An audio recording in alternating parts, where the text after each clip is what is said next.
38 bölüm. Ошол убакта Жүйүт өз бир туугандарынан бөлүнүп кетип, Адуламдык Хира деген кишинин жанына отурукташты. Жүйүт ал жерден Канаандык Шуба деген кишинин кызын көрүп, аны алып ага жакындады. Анын боюна бүтүп уул төрөдү. Жүйүт анын атын Эйир койду. Дагы боюна бүтүп уул төрөдү. Анын атын Онан койду. Анан дагы уул төрөп, анын атын Шейла койду. Аны төрөгөн учурда Жүйүт Хезипте болчу. Анан Жүйүт тунуулу Эйирге аял алып берди.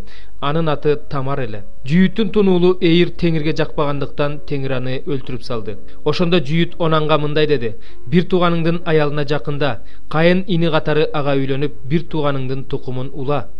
Онан ал тукумдун өзүнүкү болбосун билгендиктен, бир тууганынын аялына жакындаганда, бир тууганынын тукумун улабаш үчүн уругун жерге агызып салчу. Анын бул кылганы Теңирдин алдында жаман болгондуктан ал аны да өлтүрүп салды. Ошондо Жүйүт келини Тамарга: "Уулум Шейла эржеткиче өз атаңдыкында жесир катарында жашап тур" деди. Ал да улуу агаларындай болуп өлүп калбасын деп ойлоду Жүйүт. Тамар кетип өз атасыныкында жашап калды. Көп убакыт өткөндөн кийин Шуянын кызы Жүйүттүн аялы өлдү. Жүйүт сооронгондон кийин койлорун кыркып жаткандарга өзү менен кошо досу Адуламдык Хираны алып Тимнага кетти. Ошондо Тамарга кайнатаң Тимнага койлорун кырктырганы келе жатат деп кабарлашты. Тамар үстүндөгү жесирдин кийимин чечип, чүмбөт жамынып кымтыланып алып Тимнага баруучу жолго Эйнайым дарбазасынын жанына отуруп алды. Анткени Шейла эржетсе да өзүнүн ага аялдыкка берилбегенин көрдү. Жүйүт аны көргөндө сойку катары эсептеди. Анткени аял жүзүн жаап алган эле. Жүйүт ага кайрылып келип: "Мен сени менен жатайын" деди. Анткени келини экенин билген жок. Тамар андан: "Мени менен жатсаң мага эмне бересиң" деп сурады. "Короомдон бир улак берип жиберейин" деди Жүйүт. Тамар андан: "Улагыңды берип жибергенче барымтага бирдеме калтырасыңбы" деп сурады. "Барымтага эмне берейин" деп сурады Жүйүт. "Мөөрүңдү, куруңду, колуңдагы таягыңды бер" деди Тамар. Ошентип ал анын сураганын берип ага жакындады. Андан Тамардын боюна бүттү. Тамар ордунан туруп кеткенден кийин чүмбөтүн алып таштап, жесирдин кийимин кийди. Жүйүт болсо Адуламдык досунан улакты берип жиберип, аялдан барымтаны алдырмакчы болду, бирок ал аялды таппады. Ал ошол жердин тургундарынан Эйнайымге бара жаткан жолдун боюндагы сойку кайда деп сурады. Алар ага бул жерде сойку болгон эмес деп жооп беришти. Ал досу Жүйүткө кайрылып келип: "Мен аны таппай койдум. Ал жердин тургундары да бул жерде сойку болгон эмес дешти" деди. Ошондо Жүйүт: "Мейли, мен бергендерди ала берсин. Эл бизди шылдыңдап күлбөсө эле болду. Мен улакты берип жибердим, бирок сен аны таппай келдиң" деди. Арадан 3 айга жакын убакыт өткөндөн кийин Жүйүткө мындай дешти: "Келиниң Тамар бузулуп кетиптир, атүгүл анын боюна да болуп калыптыр." Ошондо Жүйүт аны элдин алдына алып чыгып отко өртөп жибергиле деди. Тамарды алып жөнөшкөндө ал кайнатасына мындай деп айттырды: "Бул буюмдар кимдики болсо, ошондон боюма бүттү." Анан мындай деди: "Бул мөөр, кур, таяк кимдики экенин тааныч." Жүйүт таанып: "Ал мага караганда туура иш кылды, анткени мен аны уулум Шейлага алып берген эмесмин" деди. Андан кийин ал ага жакындаган жок. Төрөт учурунда аялдын боюнда эгиз бала бар экени билинди. Аял төрөп жатканда кол көрүндү. Аначы кемпир бул биринчи чыкты деп анын колуна кызыл жип байлап койду. Бирок ал колун кайра тартып алды. Ошондо анын бир тууганы чыкты. Аначы кемпир ага: "Сен кантип өзүңө жол ачтың" деди. Анын атын Перес коюшту. Андан кийин колуна кызыл жип байланган бир тууганы чыкты. Анын атын Зирак коюшту. 8 бөлүм. Ошол күндөрдө Исанын жанына дагы көп эл чогулду. Бирок алардын жээрге тамагы жок болчу. Ошондо Иса шакирттеринин жанына чакырып: "Элге боорум ооруп жатат. Алар 3 күндөн бери менин жанымда жүрүшөт. Жей турган эч нерселери жок. Эгерде аларды үйлөрүнө ачка кое берсем, жолдо алсырап калышат. Анткени алардын кээ бири алыстан келишкен" деди. Шакирттер ага: "Бул ээн жерде алар тойгудай нанды кайдан тапмак элек" дешти. Ошондо Иса алардан: "Силерде канча нан бар" деп сурады. Алар 7 дешти. Ошондон кийин Иса элдин жерге отуруусун буйруду. Анан 7 нанды алып, Кудайга ыраазычылык билдирип, нанды сындырды да элге таратып бериш үчүн шакирттерине берди. Шакирттер нанды элге таратып беришти. Аларда бир аз майда балык да бар эле. Иса Кудайга ыраазычылык билдиргенден кийин балыктарды да таратып берүүнү буйруду. Бардыгы тое жешти. Артып калган нанды чогултканда 7 себет болду.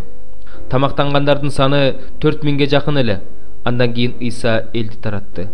Ошол замат ал шакирттери менен кайыкка түшүп, Далманут аймагына сүзүп келди. Фарисейлер чыгып Иса менен талаша башташты. Аны сынаш үчүн асмандан жышаан көрсөтүшүн талап кылышты. Ошондо ал оор күрсүнүп, бул муун эмне үчүн жышаан талап кылып жатат?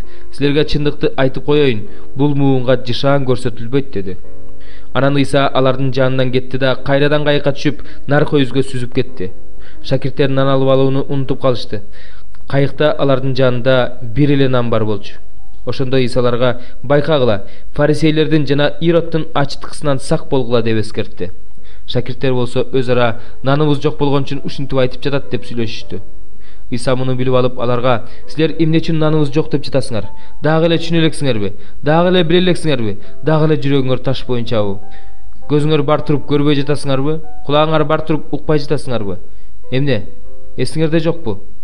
Мен 5 нанды 5000 адамга бөлүп бергенимден кийин артып калган нанды чогултканыңарда канча себет болду эле?" деди. Алар ага 12 дешти. Ал эми 7 нанды 4000 адамга бөлүп бергенимден кийин артып калган нанды чогултканыңарда канча себет болду эле? 7 дешти. Ошондо Ыйса аларга: "Кантип түшүнбөйсүңөр?" деди. Алар Бетсаидага келишкенде, Ыйсанын алдында бир сокур кишини алып келишип, "Буга колуңду тийгизип кой" деп өтүнүштү. Ыйса сокурду колунан жетелеп кыштактын сыртына чыгарды да, анын көзүнө түкүрүп, үстүнө колдорун коюп, "Бир нерсе көрүп жатасың?" деп сурады. Ал айланасын карап, "Дарактарга окшогон ары бери өткөн кишилерди көрүп жатам" деди. Ошондон кийин Ыйса анын көздөрүнө кайрадан колдорун тийгизип, ага айланасын кароону буйруду. Сокур адам айыгып, бардыгын ачык көрө баштады. Анан Ыйса ага: "Кыштакка кирбе, муну эч кимге айтпа" деп аны үйүнө жөнөттү. Ыйса шакирттер менен бирге Филипптин Кейсариясына тиешелүү айылдарга жөнөдү. Жолдо ал шакирттеринен "Эл мени ким деп эсептейт?" деп сурады. Алар мындай деп жооп беришти: "Бирөөлөр чөмүлдүрүүчү Жакан деп, бирөөлөр Ильяс пайгамбар деп, дагы бирөөлөр мурунку пайгамбарлардын бири деп эсептешет." Ошондо Ыйса алардан: "Ал эми силер мени ким деп эсептейсиңер?" деп сурады. Петр ага: "Сен Машаяксың" деп жооп берди. Ошондо Ыйса аларга өзү жөнүндө эч кимге айтпоону эскертти. Анан Ыйса шакирттерине: "Адам уулу көп азап чегиши, аксакалдар, ыйык кызмат кылуучулар, мыйзам окутуучулар тарабынан четке кагылышы, өлтүрүлүшү жана 3-күнү күнү тирилиши керек" деп түшүндүрө баштады. Ыйса бул жөнүндө аларга ачык эле айтты. Ошондо Петр Ыйсаны четке чакырып ага каршы болду. Бирок Ыйса шакирттерине бурулуп, Петрге: "Кет жанымдан, шайтан! Анткени сенин ойлоруң Кудайдын эмес, адамдын ойлору" деп тыюу салды. Ошондон кийин Ыйса эл менен бирге шакирттерин да жанына чакырып мындай деди: "Ким менин артымдан жүргүсү келсе, ал өзүнөн баш тартсын жана күн сайын өзүнүн айкаш жыгачын алып, менин артымдан ээрчисин. Ким өз жанын сактап калгысы келсе, ал андан түбөлүк ажырайт. Ал эми ким мен үчүн жана жакшы кабар үчүн өз жанынан ажыраса, ал аны сактап калат. Анткени адам бүт дүйнөгө ээ болуп, бирок өз жанына зыян келтирсе, андан ага кандай пайда? Же адам өз жанын куткарып алуу үчүн кандай кун төлөй алат? Бул бузулган күнөөкөр муундун алдында ким менден жана менин сөздөрүмдөн уялса, өзүнүн атасынын даңкы менен, ыйык периштелер менен келгенде, адам уулу да ошол адамдан уялат. 4-бөлүм. Теймандык Элипаз мындай деп жооп берди: "Эгерде биз бир сөз айтсак, сага катуу тийбес бекен? Бирок сөзгө ким тыюу сала алат? Сен көптөргө акыл насаат айтчусуң, алсыз колдорго күч берчүсүң. Сенин сөздөрүң жыгылганды тургузган, алсырап тизе бүккөнгө күч берген. Эми өзүңдүн башыңа мүшкүл түшкөндө алсырап калдың. Сага тийди эле көңүлүң чөктү. Кудайдан корккондугуң сенин үмүтүң, такыба жашаганың сенин тирегиң болуш керек эле да. Эстеп көрчү, айыпсыз адам өлдү беле? Адил адамдар тукум курут болду беле? Мен көргөндөн кыянаттык эккендер менен жамандык сепкендер ошону эле оруп алып жатышат. Кудайдын деминен өлүшөт, Кудайдын каардуу рухунан жок болуп кетишет. Арстандын айкырыгы менен жаш арстандын үнү басылат, жаш арстандын азуусу сынат. Зор арстан жем таба албай өлөт, ургаачы арстандын күчүктөрү тентип кетишет. Мына мага бир сөз жашыруун жетти. Мен ал сөздөн шыбыш уктум. Түнкү көрүнүштөр жөнүндө ойлоп жатканда, адамдарды уйку басканда, мени коркунуч каптап калтырак басып, сай сөөгүм сыздады. Үстүмөн бир рух учуп өттү. Төбө чачым тик турду. Ал турду, бирок мен анын өңүн тааный алган жокмун. Көз алдымда бир кебете гана турду. Акырын соккон жел жүрдү, мен үн уктум. Адам Кудайдан да адилеттүү бекен. Адам өз жаратканынан да таза бекен. Ал өз кулдарына да ишене албайт, өз периштелеринен да кемчиликтерди көрөт. Андан бетер топурактан жасалган ибадатканада жашагандардан да кемчилик көрөт. Алардын негизи топуракта, алар күбөдөн да тез жок болушат. Алар таң атып кеч киргенге чейин эле чачырап жок болушат. Кантип жок болгонун көрбөй да каласың. Өздөрү менен кошо алардын кадыр баркы да жок болуп жаткан жокпу? Алар акылмандыкка жетпей өлүп жатышат. 8-бөлүм. Ошентип азыр Машаяк Ыйсанын ичинде күнөөкөр табияты боюнча эмес, рух боюнча жашап жаткандарга эч кандай айып коюлбайт. Анткени Машаяк Ыйса аркылуу өмүр берүүчү рухтун мыйзамы мени күнөөнүн жана өлүмдүн мыйзамынан бошотту. Анткени мыйзам күнөөкөр табияттын айынан күчсүз болуп калгандыктан Кудай өзүнүн уулун күнөөкөр адамдын денесиндей дене менен күнөө үчүн чалынуучу курмандык катары жиберип, денеде жашаган күнөөнү соттоду. Ал күнөөкөр табиятыбыздын каалоосу боюнча эмес, рухтун каалоосу боюнча жашаган бизде мыйзам талап кылган адилдик болуш үчүн ушундай кылды. Анткени күнөөкөр табияттын каалоосу боюнча жашагандар күнөөкөр табияттын каалоосу жөнүндө, ал эми рухтун каалоосу боюнча жашагандар рухтун каалоосу жөнүндө ойлошот. Күнөөкөр табияттын каалоосу жөнүндө ойлоо өлүмгө дуушар кылат, рухтун каалоосу жөнүндө ойлоо өмүр жана тынчтык берет. Анткени күнөөкөр табияттын каалоосу жөнүндө ойлоо Кудайга каршы кастык, себеби ал Кудайдын мыйзамына баш ийбейт, баш ийе албайт. Ошондуктан күнөөкөр табияттын каалоосу боюнча жашагандар Кудайга жак алышпайт. Эгерде силердин ичиңерде чын эле Кудайдын руху жашап жатса, анда силер күнөөкөр табиятыңардын каалоосу боюнча эмес, рухтун каалоосу боюнча жашап жатасыңар. Кимде Машаяктын руху жок болсо, ал Машаяктык эмес. Эгерде Машаяк силердин ичиңерде болсо, анда денеңер күнөө үчүн өлүк, бирок рухуңар адилдик үчүн тирүү. Эгерде Машаяк Ыйсаны өлгөндөрдүн арасынан тирилткен Кудайдын руху силердин ичиңерде жашап жатса, анда Машаяк Ыйсаны өлгөндөрдүн арасынан тирилткен Кудай силердин ичиңерде жашаган өз руху менен силердин өлүк денеңерди да тирилтет. Ошондуктан бир туугандар, күнөөкөр табиятыбыздын каалоосу боюнча жашагыдай, күнөөкөр табиятыбызга карыздар эмеспиз. Анткени күнөөкөр табиятыңардын каалоосу боюнча жашасаңар, анда өлөсүңөр. Ал эми күнөөкөр табияттын иштерин рухтун жардамы менен өлтүрсөңөр, анда тирүү болосуңар. Анткени Кудайдын рухунун жетеги менен жүргөндөрдүн баары Кудайдын балдары. Себеби силер кайрадан коркунуч менен жашоо үчүн кулдуктун рухун кабыл алган жоксуңар. Тескерисинче, Кудайдын баласы кылган рухту кабыл алдыңар. Ошол рух аркылуу Абба, Ата деп чакырабыз. Ошол рухтун өзү биздин рухубузга Кудайдын балдары экенибизди күбөлөндүрүп жатат. Эгерде балдары болсок, анда мурасчылар да болобуз. Машаяк менен бирге даңкталыш үчүн аны менен бирге азап тартып жатсак, анда Кудайдын мурасчыларыбыз, Машаяк менен мурасташпыз. Анткени келечекте биздин ичибизде ачыла турган даңкка салыштырганда, азыркы учурда тартып жаткан азаптар эч нерсе эмес деп ойлойм. Анткени жаратылгандын баардыгы Кудайдын балдарынын айкын болуусун чыдамсыздык менен күтүп жатышат. Себеби жаратылгандын баардыгы курулай убаракерчиликке өз каалоолору менен эмес, өздөрүн баш ийдиргендин каалоосу боюнча баш ийишкен. Анткени жаратылгандын баардыгынын жок болуу кулдугунан чыгып, Кудайдын балдарынын даңктуу эркиндигине ээ болобуз деген үмүтү бар. Анткени жаратылгандын баардыгы ушул убакка чейин чогуу онтоп толгоо тарткан сыяктуу азап тартып жатканын билебиз.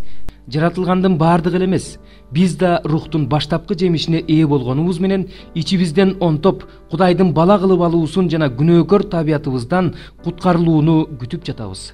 Анткени биз үмүт менен куткарылдык. Бирок үмүттөнгөн нерсебизди көрүп турсак, үмүтүбүз үмүт болуудан калат. Үмүттөнгөн нерсесин көргөн адам эмнеге үмүттөнмөк эле? Эгерде биз көрүнбөгөн нерсеге үмүттөнүп жатсак, анда чыдамдуулук менен күтөбүз. Анын үстүнө рухтагы алсыз болгон кезибизде бизге күч берип турат. Анткени биз эмне жөнүндө жана кантип сыйынышыбыз керектигин билбейбиз. Бирок рух өзү тил жеткис улутунуулары менен биз үчүн арачылык кылат. Ошондо адамдардын жүрөгүн сынаган Кудай рухтун ою кандай экенин билет.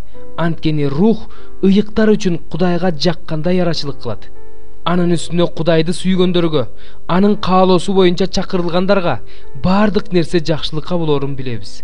Анткени Кудай мурунтадан билген адамдарын өзүнүн уулуна окшош кылууну алдын ала белгилеп койгон. Анткени ал бир туугандарынын туну болуш керек. Кудай кимдерди алдын ала белгилесе, ошолорду чакырды. Чакыргандарын актады, актагандарын даңктады. Бул жөнүндө эмне демекчибиз? Эгерде Кудай биз тарапта болсо, бизге ким каршы чыга алат? Өз уулун аябастан аны баарыбыз үчүн берген Кудай кантип бизге уулу менен кошо бардыгын бербесин? Кудай тандап алгандарды ким айыптайт? Аларды Кудай өзү актайт. Аларды ким соттойт?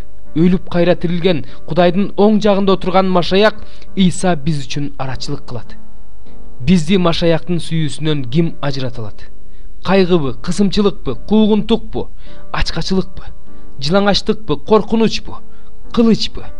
Ыйык жазууда жазылгандай, сен үчүн бизди күн сайын өлтүрүп жатышат. Биз алар үчүн мууздала турган койлор сыяктуубуз. Бирок мунун бардыгын бизди сүйгөн Кудайдын күчү менен жеңебиз.